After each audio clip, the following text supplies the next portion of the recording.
Students, I hope you are well. So अभी जो है हम जैसे कि हमने वन शॉट सीरीज़ का आगाज़ किया था, ठीक है, digestion absorption. So first part जिन बच्चों ने नहीं देखा वो जाके प्लेलिस्ट से फर्स्ट पार्ट देख लें, ठीक है। सो मैंने यही सोचा था कि अब से जो है मैं वन शॉट लेक्चर दिया करूँगी। वन शॉट में ये आसानी होगी कि आप लोगों को पता चल जाएगा कि कौन सी चीज़ें इंपॉर्टेंट हैं, ठीक है। और वन शॉट में मैं इस तरह से दूँगी कि बुक्स की हर लाइन आपके फिंगर टिप्स पे होगी, ठीक है। और फिर क्या होगा कि जब आप वन शॉट जैसे देखेंगे आप अपनी बुक पे एक नज़र दौड़ाएंगे और आप देखेंगे कि मैम बिल्कुल जो है ऐसे लग रहा है कि मैम बैठ के पढ़ा रही हैं, क्योंकि जिस तरह से मैंने आपको ये first one shot lecture video provide किया है तो काफ़ी बच्चों ने लाइक किया है। मैंने कम्युनिटी पेज पे भी उनका फीडबैक डाल दिया है, ठीक है। तो अब ये सेकंड वीडियो होने वाली है और इंशाल्लाह इसी तरह से फिजिक्स और केमिस्ट्री का भी मैंने सोचा है, ठीक है। सो बस आप लोगों ने सपोर्ट दिखानी है, आप लोगों ने लाइक करना है, शेयर करना है, सब्सक्राइब करना है, चैनल को अपने फ्रेंड के साथ लाजमी शेयर करना है, क्योंकि इन सारी चीज़ों पे मेहनत लगती है, टाइम लगता है, ठीक है। सो आप लोगों ने सपोर्ट लाजमी दिखाना है ताकि मैं मोटिवेटेड रहूँ और मैं आप लोग के लिए मज़ीद वर्क कर सकूँ, ठीक है।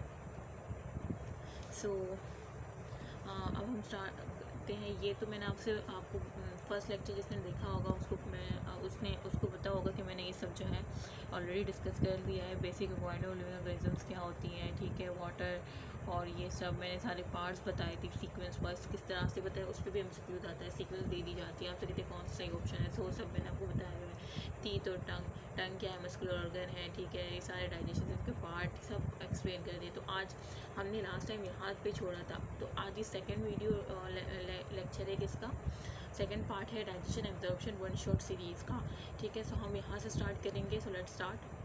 बिस्मिल्लाहिर्रहमानिर्रहीम। देखें, अब हमने जैसे कि लास्ट टाइम पढ़े थे कि ये सारे पार्ट्स होते हैं। पहले माउथ आता है, फिर ऑरल कैविटी, बकल कैविटी, फिर फेरिंग्स आता है, ठीक है। फिर फेरिंग्स क्या है, कॉमन पैसेज वे है, ठीक है। ये मैंने आपको बताया था ना कि common passage way for food and air. मैं थोड़ा सा पेन, ठीक है, यहाँ पे देखिए मैंने आपको बताया था ना common passage food and air के लिए क्या होता है, फेरिंग्स होता है। मैंने आपको डायग्राम में भी बताया था, ठीक है। और वो थिन लॉन्ग ट्यूब होती है और पासेस करती है कहाँ से, नेक से पास करती है, थोरेक्स से और डायफ्राम से पास करती है। और कहाँ, J shape back in upper left side of abdominal cavity मिल जाके फिर ये जो है स्टमक में चली जाती है। अच्छा, जो दो फेरिंग जो कॉमन पैसेज वे है, ये जो है ये आखिरकार मतलब एब्डोमेन पास होती है नेक और थोरेक्स डायफ्राम से, और फिर एब्डोमिनल कैविटी मीन जे शेप बैक भी चली जाती है, ठीक है, जो कि समझ के। अच्छा, अब ये फेरिंग जो है ये दो ट्यूब में डिवाइड हो जाती है, इसोफेगस का आता और लैरिंक्स का आता, ठीक है। फिर मैंने आपसे कहा था अब ये जो दो ट्यूब है, एसोफेगस तो आपको पता है फॉर पैसेज किसके लिए है, फूड पैसेज फॉर फूड, ठीक है, एक रास्ता है फूड के लिए इसोफेगस, जबकि जो लैरिंक्स है वो एयर पैसेज वे है, ठीक है। फूड पैसेज वे इसोफेगस है और लैरिंक्स क्या है, एयर पैसेज वे। फिर मैंने आपसे कहा था कि अब आपका काम है कि आप मुझे आंसर करें कि भाई लैरिंक्स इसोफेगस के पीछे होता है या आगे होता है। फिर आप लोगों ने आंसर भी किया मुझे, तो गुड। और मैंने आपको ट्रिक भी बताई थी जो जिन बच्चों ने गलत आंसर किया हो, ठीक है। तो वो ये ट्रिक है कि भाई देखो, लैरिंक्स कभी भी इसोफेगस के पीछे नहीं होगा। क्यों? क्योंकि इसोफेगस क्या है, इसोफेगस में खाना फूड पास करता है। तो जब फूड पास करता है तो वो तो भारी हो जाएगी ना, एक भारी पाइपलाइन होगी। तो अगर उसके पीछे आप लोग लैरिंक्स रख देंगे जिसमें एयर पास होती है तो वो उसको ब्लॉक कर देगी, उस पर दबाव डालेगी, ठीक है। ये अगर लैरिंक्स है और या आप इसोफेगस कह रहे हैं कि उस, तो फिर क्या होगी, ये तो खाने से बनी होती है, तो उसको दबाव डाल के लैरिंक्स को बंद कर देगी और इस तरह इंसान की मौत भी हो सकती है। जाहिर सी बात, आप सांस फिर जब नहीं लेंगे वो वाइन पाइप ही ब्लॉक हो जाएगी, तो फिर क्या होगा आपका, ठीक है। सो इस वजह से हमेशा लैरिंक्स आगे होता है इसोफेगस के, ठीक है। तो आई होप कि आप लोग वो समझ गए होंगे। और ये फिर मैंने पार्ट्स दोबारा से बता दिए, ठीक है। उसके बाद स्टमक आता है, ठीक है, इसोफेगस के बाद स्टमक, और फिर स्मॉल इंटेस्टाइन, फिर लार्ज इंटेस्टाइन, ये सब मैं ऑलरेडी बता चुकी हूँ, लेकिन थोड़ा सा मुझे यहाँ पे रिवाइज करना होगा, ठीक है। ये इस तरह से माउथ और ये ओरल कैविटी, इसोफेगस, फिर ये स्टमक में आया, फिर ये स्मॉल इंटेस्टाइन, फिर ये लार्ज इंटेस्टाइन, उस तरह से ये एनएस के थ्रू जो स्मॉल इंटेस्टाइन में तो एब्जॉर्प्शन हो जाती है, ठीक है।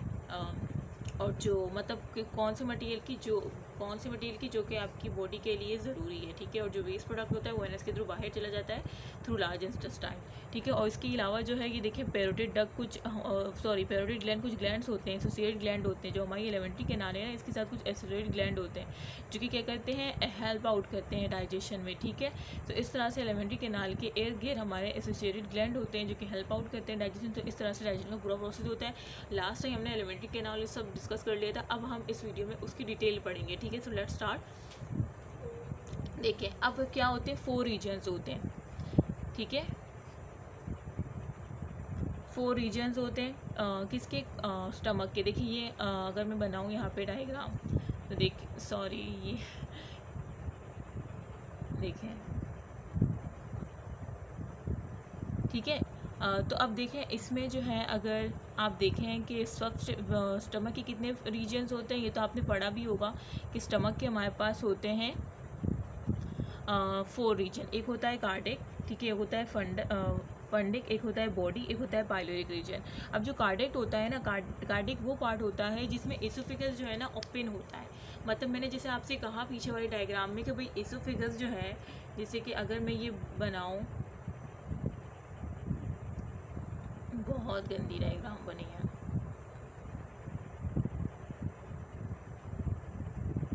ठीक है। अब ये इसोफेगस है फॉर एग्जाम्पल, तो इसोफेगस यहाँ पे ओपन जो हो रहा है ना, ये वाला पार्ट ये होता है हमारा कार्डिक पार्ट। मतलब यहाँ पे इसोफेगस ये हमारा स्टमक है, ठीक है। स्टमक के साथ स्टमक में ओपन हो रहा है, ये इसोफेगस है, ये जो फूड पैसेज वे है ये ओपन हो रही है स्टमक में, तो ये होता है कार्डिक पार्ट। और यहाँ पे जो एक बल्जिंग पार्ट होता है स्टमक में वो होता है फंडिक पार्ट। और बाकी ये बॉडी पार्ट होता है, ठीक है। अगर मैं ये कलर चेंज करूँ तो ये मैंने बताया,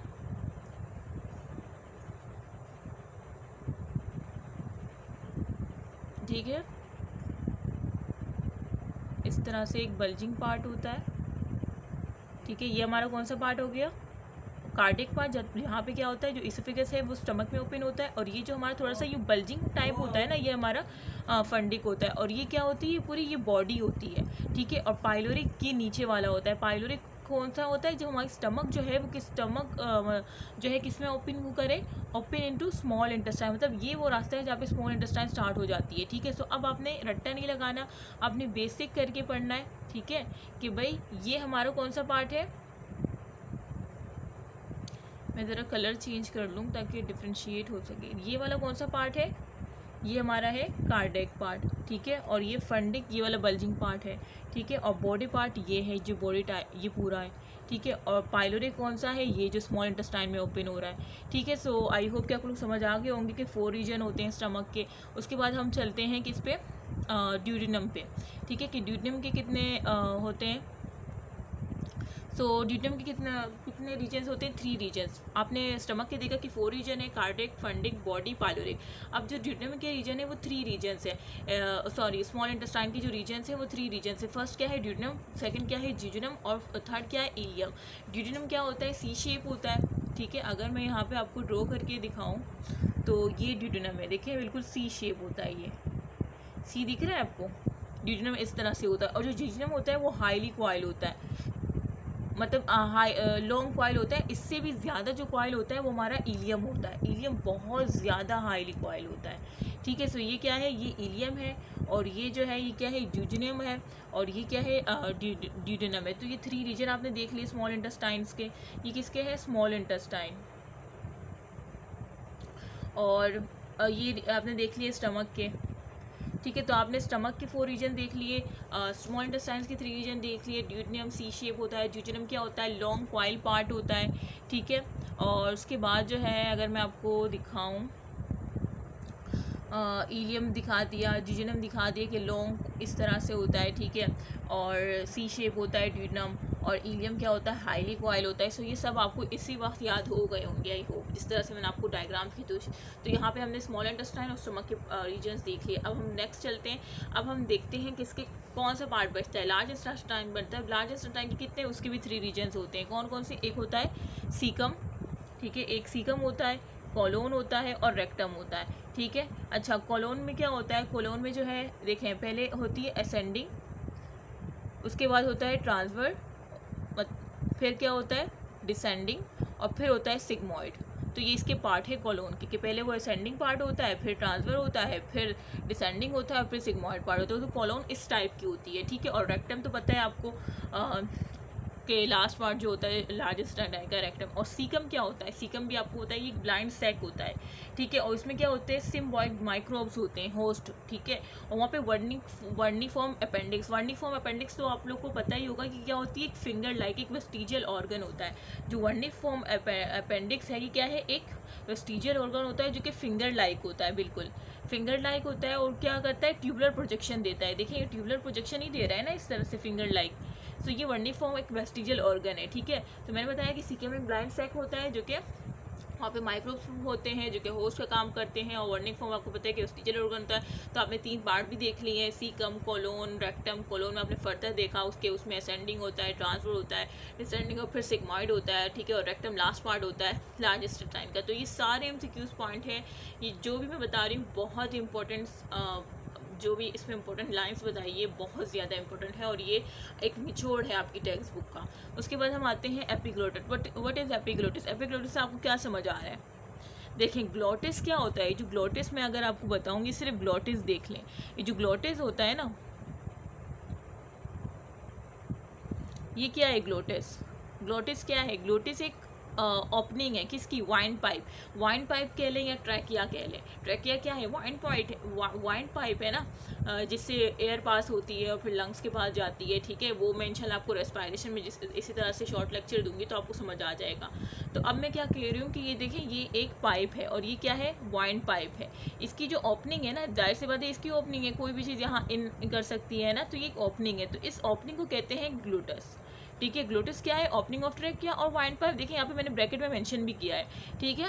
सो अब एपिग्लोटिस क्या है? आपने ग्लोटिस देख लिया कि यार ग्लोटिस तो मैम कह रही है कि ये हमारा पाइप है और उसकी जो ओपनिंग है ना, मीन ये जो ऊपर से खुला है, तो इसको ग्लोटिस कहते हैं। तो फिर एपिग्लोटिस क्या है? एपी होता है ढक्कन, ढक्कन मतलब अब इस पाइप के ऊपर जो ढक्कन लगा होगा ना वो एपिग्लोटिस होगा। अगर मैं इसको ज़रा क्लियर करूँ और साफ यहाँ पे आपको ड्रॉ करके दिखाऊँ, मैंने कहा कि ये हमारा पाइप है, ठीक है। और इसको मैंने कहा कि ये ग्लोटिस है,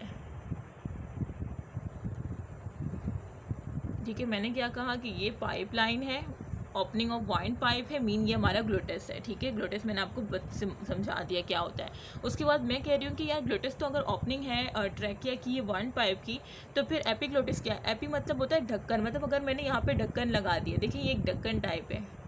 अब इसमें क्या आ गया, अब वो जो ओपनिंग थी ना ट्रैकिया की वो बंद हो गई, मतलब उस पर क्या हो गया, एक ढक्कन लग गया यूँ, तो उसको कहते हैं एपिग्लोटिस, ठीक है। मतलब ग्लोटिस के रास्ते को एक ढक्कन लग गया है, एपिग्लोटिस, ठीक है। तो प्रिवेंट, अब ये इसका काम क्या है, ये जो एपिग्लोटिस है कि भाई जो ओपनिंग थी वाइन पाइप की अब वो बंद, ब्लॉक हो गई है ढक्कन की वजह से, ठीक है। तो वो क्यों, किस वजह से होता है ये काम? ये इस वजह से होता है कि जब भी हम कोई खाना खा रहे होते हैं तो हाँ, हमारी बॉडी ये प्रिवेंट करती है, मतलब हमारी बॉडी हिफाजत करती है कि हमारा खाना जो है वो कहीं वाइन पाइप में ना चला जाए।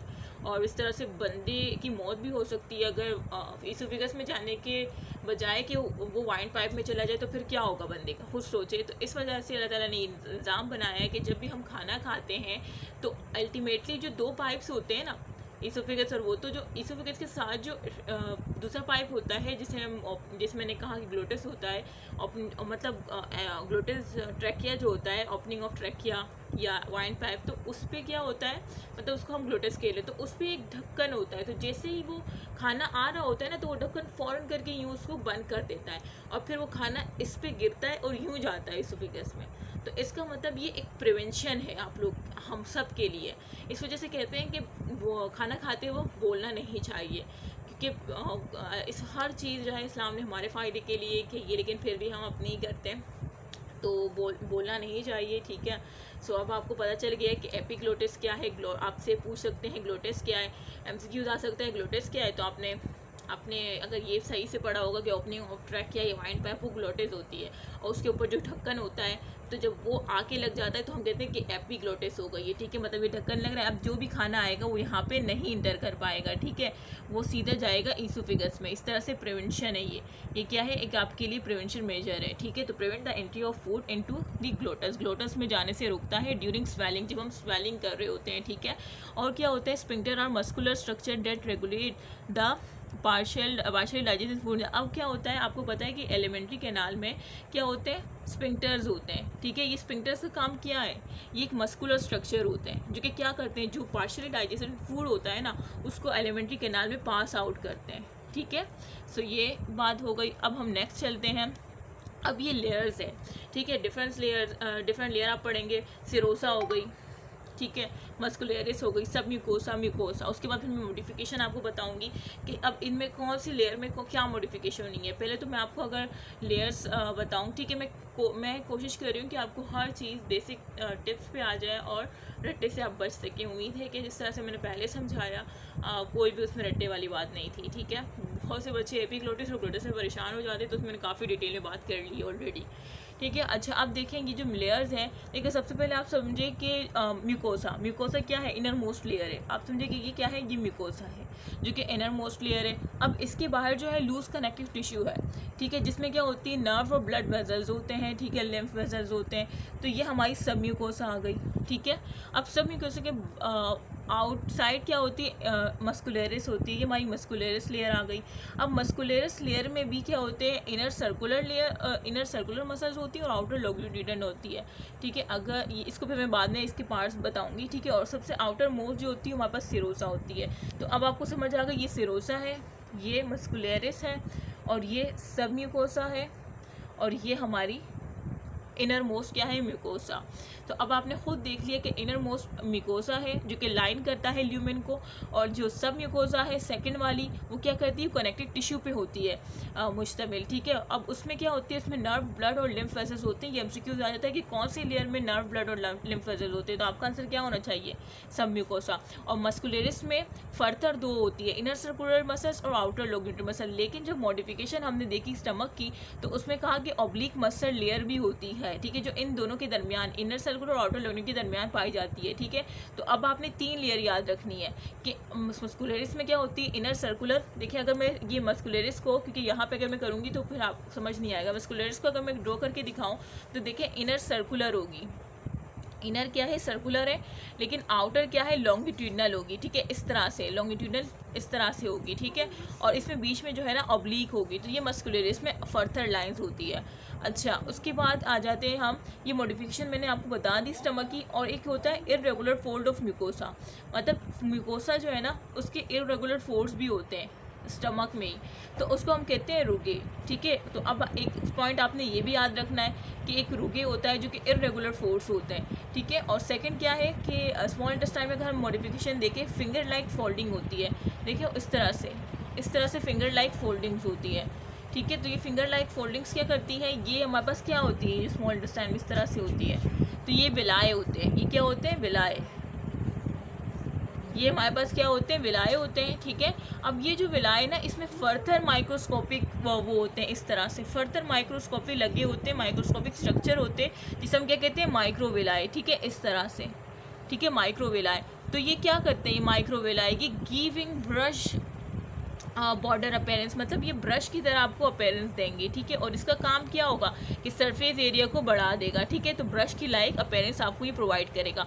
सो ये सारी लेयर्स मैंने आपको बता दी विथ डिटेल और विथ ट्रिक्स, ठीक है, कि आपने किस तरह से करना है। तो सबसे बाहर अब आप लोग अगर एमसीक्यू तो आ जाए कि आउटर मोस्ट लेयर है, तो आपने क्या बताना है, जिस तरह से मैंने डायग्राम ड्रॉ के दिखाई थी, तो आपने फ़ौरन आपके दिमाग में क्लिक होगा कि यार मैंने सबसे पहले म्यूकोसा ड्रॉ की थी, उसके बाद सब म्यूकोसा, और फिर मस्कुलरिस, और फिर serosa. Mean serosa is the outer most layer made up of mesothelium, और किससे बनी होती है, made of thin mesothelium, epithelium of visceral organ, ठीक है, एंड सम कनेक्टिव टिश्यू, कुछ कनेक्टिव टिश्यू भी पाए जाते हैं इसमें सिरोसा में। ये बात याद रखना है कि कुछ कनेक्टिव टिश्यू होते हैं, और ये किससे बनी होती है, थिन मेसोथीलियम से बनी होती है। ठीक है, देखें ये अगर आप अपनी स्किन देखें तो ये क्या है, थिन मेसोथीलियम है। एपिथेलियम ऑफ विसरल ऑर्गन मतलब थिन मेसोथीलियम से बनी होती है। ठीक है, जो आउटर मोस्ट लेयर होती है। और मस्कुलर्स में फिर मैंने आपको जो ड्रॉ करके दिया कि इनर क्या होती है, इनर सर्कुलर होती है, आउटर क्या होती है, लॉन्गिट्यूडनल होती है। ठीक है, और उसमें एक दूसरी मॉडिफिकेशन देख ली थी कि उन दोनों के दरमियान ओब्लिक मसल भी होती है। ठीक है, और दूसरी स्टमक की मॉडिफिकेशन इर्रेगुलर फोर्स भी होते हैं स्टमक में,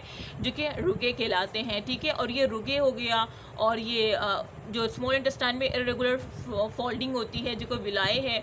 ठीक है, और उसमें फर्दर माइक्रोस्कोपिक स्ट्रक्चर माइक्रोविलाए। तो ये माइक्रोविलाए, विलाए, रुगे ये करते क्या आई तीनों, ये जो है ना सरफेस एरिया को बढ़ाते हैं। किस लिए, सरफेस एरिया फॉर एब्जॉर्प्शन को इंक्रीज करते हैं। ठीक है, अच्छा तो ये सब जो है हमने मॉडिफिकेशन साथ सब कुछ देख लिया। अब अगर मैं देखेंगे वही बात जो मैंने पीछे बताई कि भाई ये विलाए जो होते हैं और जो विलाए और माइक्रोविलाए आपने स्मॉल इंटेस्टाइन की मॉडिफिकेशन पढ़ी थी, रुगे आपने पढ़ा था स्टमक में, ये सब करते हैं क्या है, ये सब इंक्रीज करते हैं सरफेस एरिया को फॉर एब्जॉर्प्शन। जो सरफेस एरिया होता है ना एब्जॉर्प्शन का, उसको इंक्रीज करते हैं। ठीक है, surface area for absorption, villi are supplied with blood capillaries and lacteals. ठीक है, और ये सब जो है आप एक दफ़ा रीड आउट कर लीजिए, इतना इंपॉर्टेंट नहीं है। इसमें है कि मस्कुलर एक्टिविटी और different parts of alimentary can be neural mechanism. जाहिर सी बात है सिर्फ एलिमेंट्री कैनाल के नहीं, पूरा बॉडी जो है वो न्यूरल कंट्रोल में आता है। ठीक है, सो बस इसमें ये बात इंपॉर्टेंट बात है जो कि मैंने आपको बता दी। सो आई होप कि आपको समझ आ गया होगा। उसके बाद नेक्स्ट चलते हैं तीत। अब तीत तो आप सब जानते होंगे तीत क्या है। ठीक है, अब से तो डेंटिशन क्या है, डेंटिशन होता है डिफरेंट जो अरेंजमेंट होती है और जो कंडीशन होती है टूथ की, एक पार्टिकुलर स्पीशीज में अगर हम देखें, मतलब एक पार्टिकुलर स्पीशीज आपको दे दी जाए, आपसे कहें कि भाई इसमें आप मुझे अरेंजमेंट बताएं या कंडीशन बताएं टूथ की, तो इस कॉल्ड डेंटिशन की क्या डेफिनेशन होगी, arrangement and condition of tooth या arrangement and condition of teeth in particular species called dentition. ठीक है, सो ये टीथ के बारे में हम स्टार्ट करते हैं। मैं ज़रा ही पेन, ठीक है, टीथ, फिर हमने डेंटिशन की डेफिनेशन देख ली। अच्छा, उसके बाद थीकोडोंट क्या होता है, each tooth is embedded in the socket of जो बोन। देखिए जो हमारा टूथ है ना, अगर आप अपने टूथ को देखें तो आपका टूथ क्या है, एक जो बोन में एम्बेडेड हुआ होता है, तो उसको हम थीकोडोंट कहते हैं। ठीक है, हेट्रोडोंट क्या होता है, डिफरेंट टाइप्स होते हैं। हेट्रो तो आपको समझ आ ही रहा होगा, हेट्रो का मतलब होता है डिफरेंट। ठीक है, हेट्रो का क्या मतलब होता है, डिफरेंट। तो डिफरेंट टाइप्स के टीथ होते हैं हमारे पास। इंसाइजर होता है जो बिल्कुल आप सेंट्रल इंसाइजर होता है, लेटरल इंसाइजर होते हैं, फिर उसके बाद कैनाइन्स होते हैं, फिर प्री मोलर्स होते हैं, मोलर्स होते हैं। इंसाइजर आपके पास कितने होते हैं, 4 होते हैं, कैनाइन्स 2 होते हैं, प्री मोलर्स कितने, मैं सिर्फ आपको एक साइड का बता रही हूँ, टोटल नहीं बता रही हूँ, मतलब अपर जो का बता रही हूँ। ठीक है, अगर आप लोअर जो का करेंगे तो फिर इंसाइजर तो 8 हो जाएंगे ना, 4 ऊपर 4 नीचे, तो 8 हो जाएंगे। कैनाइन इस तरह से मैं अपर जो का बता रही हूँ 2। अगर लोअर जो का भी आप काउंट करेंगे तो कितने हो जाएंगे, 4 हो जाएंगे। प्री मोलर्स इस तरह से मैं अपर जो का बता रही हूँ कि 2 है। अगर लोअर जो और अपर जो दोनों कहूँगी तो कितने हो जाएंगे, 4। और मोलर्स कितने होते हैं, अपर जो में 3 होते हैं, first molar, second molar, third molar. और इस तरह नीचे वाले भी आप मोलर काउंट करेंगे तो कितने हो जाएंगे, 6 हो जाएंगे। तो इस तरह से आपके टोटल 32 टीथ होते हैं। ठीक है, अच्छा उसके बाद डाइफोडोंट क्या होते हैं, सेट होता है ये टीथ का ड्यूरिंग लाइफ, मतलब डाई मीन 2, कि भाई 2 जो है आपका सेट होता है ड्यूरिंग लाइफ। डाई मीन 2 मतलब 2 किस्म के आपके पास टूथ हो सकते हैं। किस तरह से, एक तो होता है टेम्पररी जो कि मिल्क टीथ होते हैं, जिसे हम डेसिडियस टीथ कहते हैं। जब आप बचपन में जब बच्चा होता है जो कि बस मिल्क पे डिपेंडेंट रहता है, तो तब उसके जो टूथ होते हैं ना वो मिल्क टीथ होते हैं, जिसे हम टेम्पररी टीथ होते हैं। ठीक है, और वो बाद में रिप्लेस हो जाते हैं किससे रिप्लेस हो जाते हैं, परमानेंट टीथ से या एडल्ट टीथ से। ठीक है, सो ये मैंने आपको डाइफोडोंट को बता दिया कि भाई 2 किस्म की तरह टीथ पाए जाते हैं ड्यूरिंग लाइफ। फर्स्ट क्या होता है, टेम्पररी होता है जो कि मिल्क टीथ होते हैं, हम डेसिडियस टीथ कहते हैं। तीनों एक ही नाम है, जो कि बचपन में हमारे होते हैं। और फिर वो क्या करते हैं, जो हम कहते हैं दांत टूट गया, फिर उसके ऊपर हमारा एक परमानेंट टीथ निकलता है। बचपन में दांत टूटते रहते हैं, क्यों, क्योंकि वो मिल्क टीथ होते हैं, वो टेम्पररी टीथ होते हैं, इस वजह से वो टूट जाते हैं।